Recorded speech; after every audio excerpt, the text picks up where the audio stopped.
moi je vais vous montrer comment étirer le dos quand on a des douleurs dans le bas du dos. Alors, tu vas essayer de venir attraper un genou sur ton ventre avec les deux mains et ramener le plus près possible de ta poitrine. L'idée, ça va être de comparer entre la droite et la gauche s'il y a un côté qui est plus tendu que l'autre. On essaye l'autre côté. S'il y a un côté qui est plus tendu, alors on insiste davantage sur celui qui fait le plus mal, entre guillemets. Là, ça doit tirer ici dans la fesse. Ensuite, avec la main droite, tu vas rabattre ce genou-là vers la droite. Voilà, ici, il faut bien que l'épaule reste collée sur la table et que juste ça vienne tirer ici dans cette zone. Le genou est bien perpendiculaire à l'autre jambe. Si ça ne fait pas trop mal comme ça, on peut venir essayer de tirer plus le genou vers la poitrine. Et alors là, ça va venir plus tirer dans le bas du dos et la fesse. De la même façon, tu vas venir comparer de l'autre côté, s'il y a un côté qui tire plus que l'autre. Donc d'abord à 90 degrés. Et puis tu ramènes le genou vers la poitrine. Au maximum 1 minute d'étirement. Ça ne sert pas à le faire plus longtemps. C'est important de le faire matin et soir en cas de douleur aiguë. Ensuite, tu vas venir plier les deux jambes et venir poser cette cheville sur le genou opposé. Ici, elle est bien calée. Et je vais te demander avec les deux mains de venir attraper ce genou en passant une main entre les deux jambes et l'autre.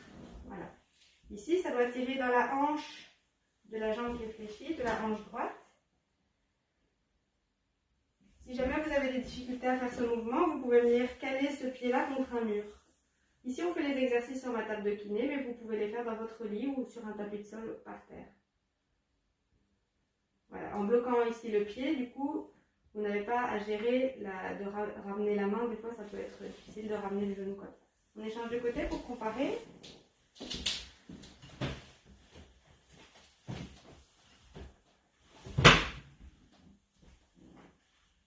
Ok, on relâche.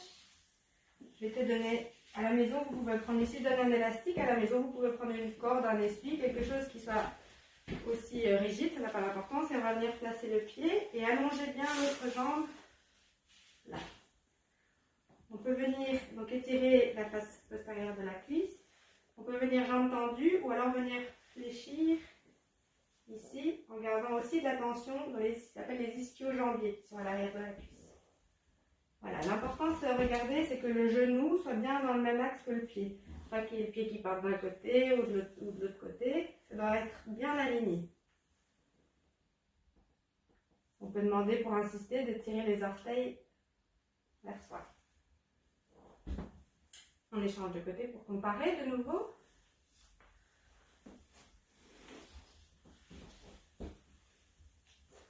Jambes tendues.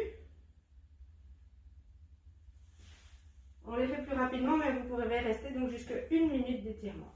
Et on ramène les orteils. Bien garder l'autre jambe. Ici, elle a des fois chez certains tendance à vouloir se lever. C'est important d'essayer de la plaquer au sol. Ok, on va relâcher. Tu vas retourner, venir te mettre sur les genoux. Sur les genoux? Oui. À 4 pattes. Tu vas venir te mettre tes deux mains ici là-devant. Et je voudrais que tu mettes un pied entre tes deux mains. Et on va reculer le genou arrière. Voilà. Tu vas regarder devant toi. Essaye de redresser au maximum ton dos. Voilà. L'idée, ça va être de venir avancer le bassin vers la table, comme si elle voulait poser l'avant de sa cuisse sur la table. Essayez de ne pas partir en rotation. Donc, essayez de rester bien droit. Et avancer, en bien respirer.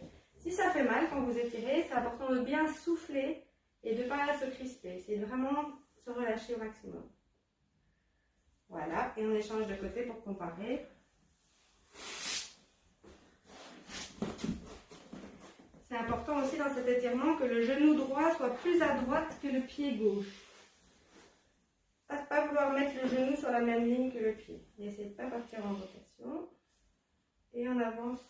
Bien redresser le dos. Plutôt que de voir ça fallait, voilà. Et alors on va faire un dernier qui est pour le haut du corps. Tu vas venir t'allonger sur le dos avec la tête qui dépasse ici. Juste mettre tes deux épaules à la faire sur votre lit. Avance encore là-bas, voilà. Je voudrais que la tête soit volontairement un petit peu en arrière. Soyez prudent si vous avez des problèmes de vertige. C'est plutôt pour essayer de venir étirer ici quand on a mal dans la nuque et mal dans le haut du dos. Essayez de venir étirer. Vous pouvez même essayer de venir tirer jusqu'à vos doigts. Voilà, bien respirer. Si vous sentez que vous pouvez avancer un peu plus, vous pouvez venir étirer davantage en montant un petit peu. Donc là, c'est vraiment pour étirer tous les pectoraux et l'avant du cou. Parce que souvent, quand on est à son ordinateur, on est beaucoup la tête projetée en avant. Donc ça fait du bien de venir étirer la tête vers l'arrière pour relâcher toute cette zone-là qui peut provoquer des douleurs derrière. Alors que, en fait, le problème est vraiment devant parce que vous avez peut-être la tête qui est un petit peu projetée en avant. Et on relâche.